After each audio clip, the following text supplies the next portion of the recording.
नमस्कार। शेयर बाजार में एक मौसम आता है जिसे कहते हैं अर्निंग सीजन।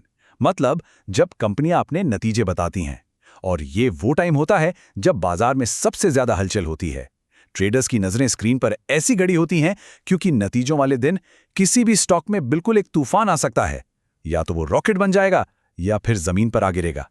ये एक हाई स्टेक्स गेम है जहां एक ही दिन में किस्मत पलट जाती है। और आज हम जिस स्ट्रैटेजी को समझने वाले हैं ना, वो कहीं और से नहीं बल्कि सीधे एक ट्रेडर की पर्सनल डायरी से आई है। हाँ, ये हाथ से लिखे हुए नोट्स हैं और ये हमें किसी की सीक्रेट ट्रेडिंग स्ट्रैटेजी की एक अंदर की झलक देते हैं। तो चलिए इस राज पर से पर्दा उठाते हैं और देखते हैं कि इन पन्नों में आखिर छिपा क्या है। तो सबसे बड़ा कह सकते हैं लाख टके का सवाल यही है, नतीजों के टाइम पर इतनी जो उठापटक और अनिश्चितता होती है, क्या उसके बीच पैसा बनाने का कोई तरीका है? क्या इस सारे शोर के बीच कोई ऐसा सिग्नल छुपा है जिसे पकड़कर एक क्लीन ट्रेड लिया जा सके? खैर, इन नोट्स को देखें तो जवाब है हाँ, बिल्कुल है। देखिए, इन नोट्स में जिस तकनीक की बात हो रही है उसे हम एक रिजल्ट प्ले स्ट्रैटेजी कह सकते हैं।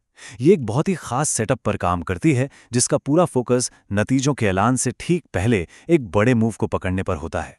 इस पूरी स्ट्रैटेजी का जो दिल है ना, वो बस इसी एक लाइन में है। नोट्स में साफ साफ लिखा है कि सही मौका देखकर एक कॉल ऑप्शन खरीद लेना चाहिए। अब जिन्हें नहीं पता उनके लिए बता दूं कि कॉल ऑप्शन खरीदने का मतलब है कि आप इस बात पे दांव लगा रहे हैं कि स्टॉक की कीमत ऊपर जाएगी।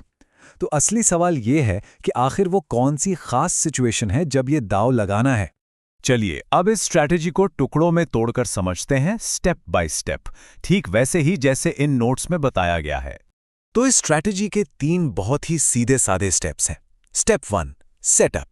ऐसी कंपनी देखो जिसके नतीजे महीने की 24 तारीख के बाद आने वाले हों और जिसके नतीजे अच्छे आने की उम्मीद हो।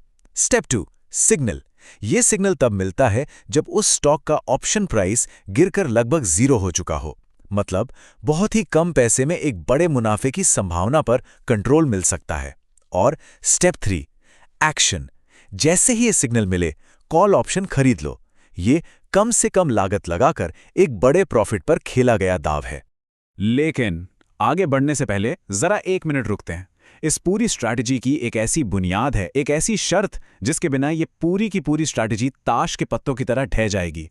ये इस पूरी पहेली का सबसे जरूरी हिस्सा है। और ये रही वो शर्त। नोट्स के आखिर में लिखी ये एक लाइन, यही सब कुछ है। इसमें साफ लिखा है कि ये फॉर्मूला सिर्फ और सिर्फ तभी काम करेगा जब नतीजों के पॉजिटिव आने का अनुमान हो। इस शब्द पर ध्यान दीजिए, अनुमान।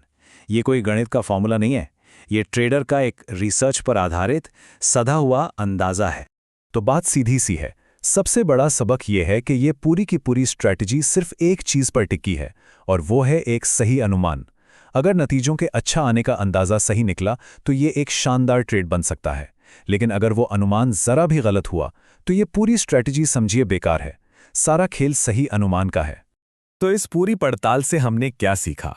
चलिए इस पूरी स्ट्रैटेजी का जो निचोड़ है उसे एक बार फिर से देखते हैं। ये स्लाइड पूरी कहानी को एक जगह ले आती है। 2 शर्तें हैं। पहली, नतीजों के पॉजिटिव आने का एक मजबूत अनुमान होना चाहिए, और दूसरी, ऑप्शन की कीमत गिरकर लगभग 0 हो जाए। जब ये दोनों चीजें एक साथ हों तभी एक्शन लेना है, यानी एक कॉल ऑप्शन खरीदना है। ये साफ दिखाता है कि ये एक हाई रिस्क हाई रिवॉर्ड वाला खेल है जो पूरी तरह से ट्रेडर के विश्लेषण और अनुमान पर टिका है।